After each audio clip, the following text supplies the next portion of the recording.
Hi guys, my name is Nonima Dikela. Welcome to my YouTube channel. So today I want us to quickly look at something that happened in December. That was quite disturbing, but the details change as the time goes by. In December still, no one is talking about it yet, but let me break it down for you. Before we do that, guys, please make sure that you do not forget to like, to share, to comment, and most importantly, please make sure you are subscribed on the channel. Please make sure you are watching the videos up until the end and you are watching the ads that are coming through. When you're doing that, you will be supporting my channel financially and in numbers. Thank you so much. I really appreciate you. Now, in December, sometime in December, I think the week before the recess, something chilling happened in court, and it was quiet, but at the same time, it was live. I don't know if it makes sense what I'm trying to say. So the trial was interrupted by a police live operation, and when it was happening, we did not notice what was happening while Sifiso Gwabini Zungu was on the witness stand. The people who had accompanied him to court, his support group or associates, were suddenly called outside one by police officers. This wasn't something that was discreet. It wasn't off record. It happened in real time, in full view of the defense and gallery. The person that really noticed that it was Gwabini. So Gwabini catches on the operation in motion, and when he noticed something was wrong, he asked while he was busy getting cross-examined, what is happening? Why are the people who came with me being taken out? He was very curious because Omnyumdu could have kept quiet and said nothing, but Gwabini questioned what was happening because I suppose he was alerted because he knows the police, how they treat people. He knows it from first-hand experience.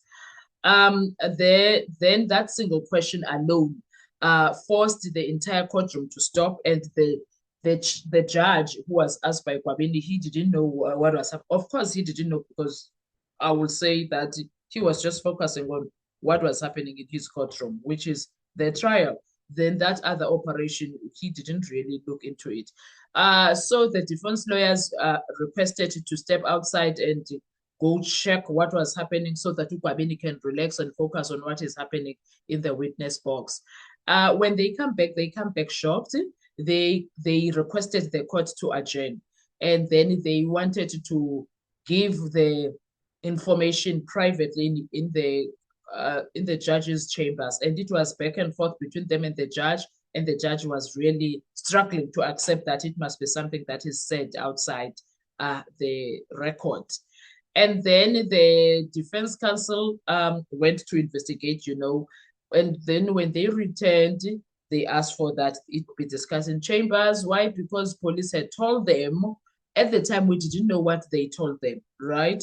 And then when it suddenly was said what was happening, it was the following day. The people accompanying Kwabini were being arrested as suspects in a plot to kill Brigadier Gininda and Sergeant Mukhol. That was the initial thing that was said to the lawyers. It was not a rumor. It was not said as a rumor. It was not in the media at the time. That's what they were saying. That's what was said to the lawyers. And this was the explanation given inside. That was the explanation that was given to the lawyers. Nisi, Ramasipili, Numan. Yes, all three of them. Well, after that, there was an adjournment that day. Now, we got that information from sources that's what the police said at the time to the lawyers, that there is a plot, so they are busy investigating a plot of Gininda and Mukhola's murder. Hear me out. And then Jiggy in the afternoon now, after the adjournment, the news were breaking there on the news channels. The reporters were reporting, oh, Olinda Mnisi, Criselda Kananda, they were reporting on their Twitter accounts that there has been news that there is a plot now to assassinate the judge, the prosecutors, Gininda Buhola. Now it was going up a notch, shockingly. Okay, the details were unclear. There was investigations, etc., and then things were said in those in the news outlet that there is investigations. The people that were taken outside where their phones were taken so that they can be investigated. And then also find out that was true. The phones were with them because they used the same phones to contact lawyers to say, no, this is what happened. We are okay. This is what they asked. They let us go. It was not even an hour of that happened. Sharp. So later that same day, it was just chaos because now, wow, that resulted in do you understand that now later that same day, those news outlets reported that the alleged plot wasn't only about Gininda and Mokhol, it was about the judge, it was the prosecutor, George Baloyi and Rune Sebanda, Brigadier Gininda and Sergeant Mokhol. I already said this, but I wanted to say something that will make sense also. So now the story evolved from Gwabini's associates as suspects in a plot against Gininda and Mokhol into there is a coordinated assassination plot against the judge, the prosecutor, and all of them. That escalates matters, right? Because it didn't originate in court. It originated after the Gwabini arrest had already happened. Do you understand? So, and everything was divulged by Gwabini in the courtroom. Now, the next day, Mnisi gets threatened for asking questions. The following day, Mnisi comes in and advocate Mnisi tells the court that he's got some disturbing report. Police told, okay, he didn't say they told the people, but the report was that him for asking questions about what happened and for giving advice, because he also gave advice to the people about what was happening, that they must he told them their rights, what they should and should not say during that police investigation, and if ever they need anything, they must call him. And then the police told the guys that were taken out that Mnisi is inserting himself into matters that had nothing to do with him, and that is not nice, or something along those lines. I don't remember well, sorry, what was said to him. And think about how extraordinary that is. A defense advocate investigates a courtroom disruption and asks why people linked to a witness were arrested mid-testimony, and is told by police, don't involve yourself. Njani? That is not lawful procedural conduct. That is institutional intimidation. So it sounded as if they were intimidating Gumnisi. He must back off so they couldn't do anything to the guys that were with Gwabin. They let them go because now Umnisi allegedly he said, okay, go and interview them, but I want the recording of the interview. I think that's what they hated, because now the interest was not in recording the interview. So now when the lawyer says interview them, but I need the recording, you better record the interview, then that's where things change, because now they're not gonna do what they normally do or how they normally do things, because they looked at, I want a recording. I think that is why they said he's inserting himself in things that has nothing to do with him. Now, by that point, three things had quietly happened. One, a key state witness support group had been arrested or taken in for questioning mid-trial. Those taken in or arrested were framed as part of a murder plot. Thirdly, a defense counsel was warned not to probe further. Those are the things, meaning the trial has just crossed into a saturated, contaminated phase.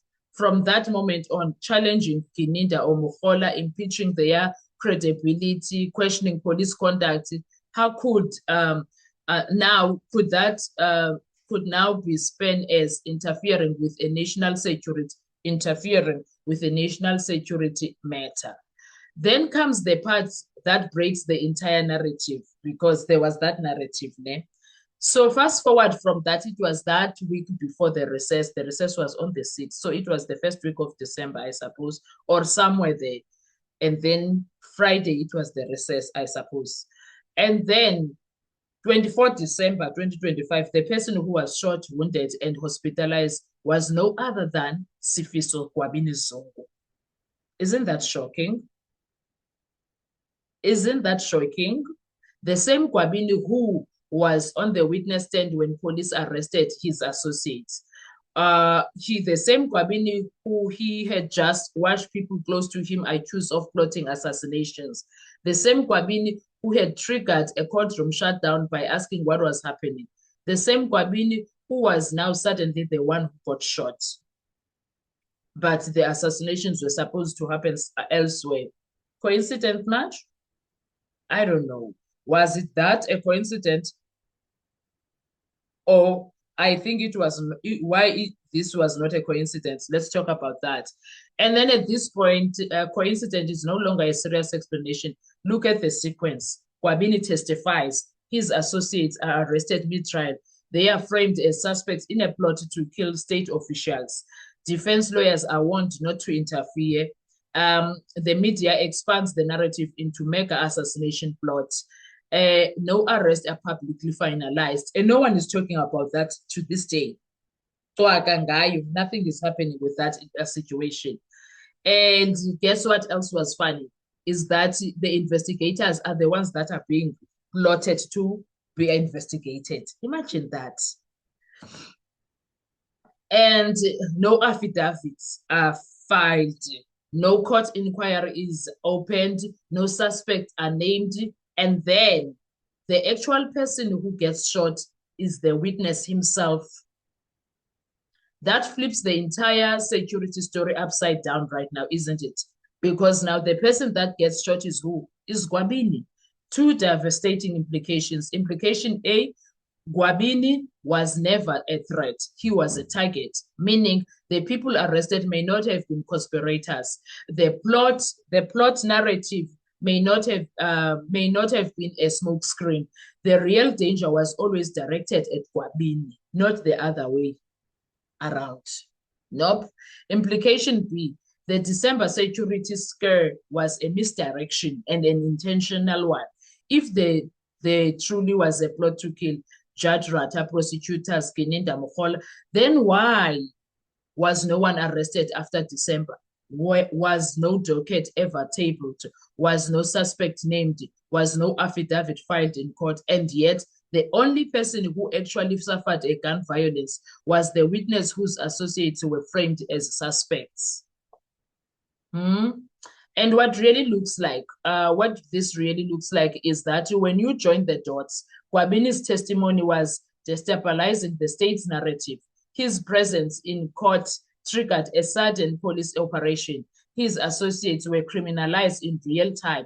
Defense counsel was warned of.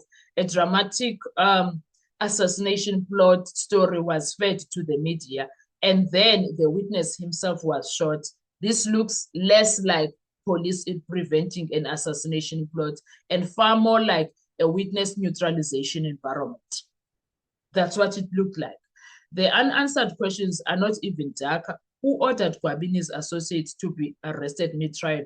On what legal basis? Why were they framed as assassination suspects? Why was Mnisi told to back off?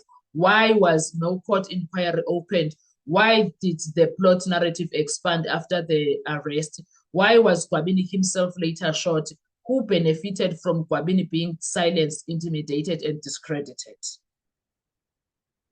The bottom line, this is the added situation altogether in this. The December assassination plot no longer looks like a threat against the state. It now looked like a weaponized security narrative used inside a collapsing prosecution to control a witness environment. And the final brutal irony is this. The only person who actually got shot was not Judge Rata, not Baloyi, not Sibanda, not Gininda, not Mokhola. It was Sifiso. Gwabini Zoo, the witness whose courtroom moment triggered everything. Isn't that strange for someone who wanted, for someone who was with associates that are suspects in an assassination plot? Guys, what do you think about this? Do you think it made sense to even begin with back in December what was happening? Or do you think after Gwabini was shot, that's when things started to come together and make sense? Let's talk with comment section. I want to hear your views. Thank you so much. Enjoy your day. Bye-bye.